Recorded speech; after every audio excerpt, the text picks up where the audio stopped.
So you are trying to build your network marketing team and you just got a new team member started. So the question is, how much time should you spend with them? Or you have a team member who has a question on how to handle a certain objection. Should you just tell him how to handle the objection? You know, how much time you spend with your teammates can affect your business in a positive or in a negative way. So in this video, I'm going to talk about what you should do when you have a new team member that gets started, or how to answer someone who has a question on handling objections or any questions, and I'm going to do that right now.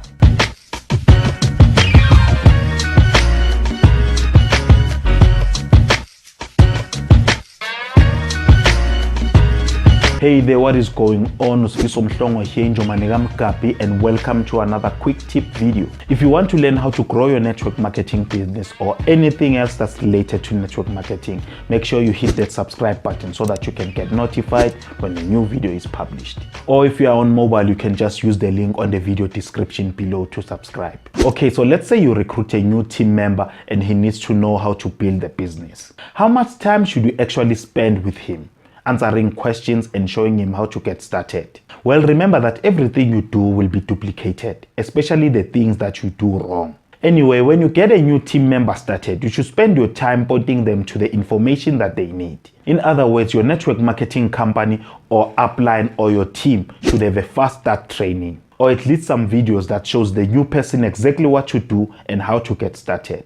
The training should show them where to find the resources that they will need, as well as how to contact customer support in case they have any questions that are not related to building a business. If your company doesn't have a new member orientation, you can create a video that shows your new team members exactly what they need to do. So why is it important that you don't spend too much time with the new team members? Because your team is going to duplicate what you do. If you spend hours on the phone teaching them what they need to do, instead of pointing them to the training, they'll duplicate the same thing with their new team members. Or even worse, they might not do anything because they think it requires too much time to help new members get started. You know, I'm confident that one of the reasons you join the network marketing business is to create time freedom. So if you are spending hours on the phone with a new team member, that means you are not being productive. You should be focused on recruiting more team members and helping them get started right and fast. The best time to recruit a new person is right after you just recruited someone. Why? Because your confidence is up and you don't have the fear of rejection.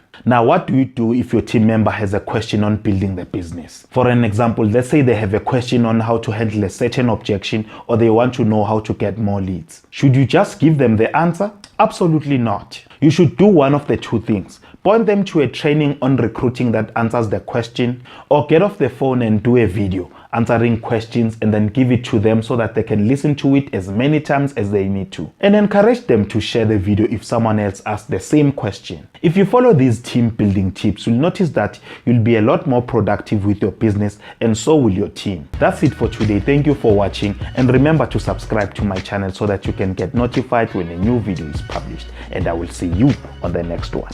Cheers.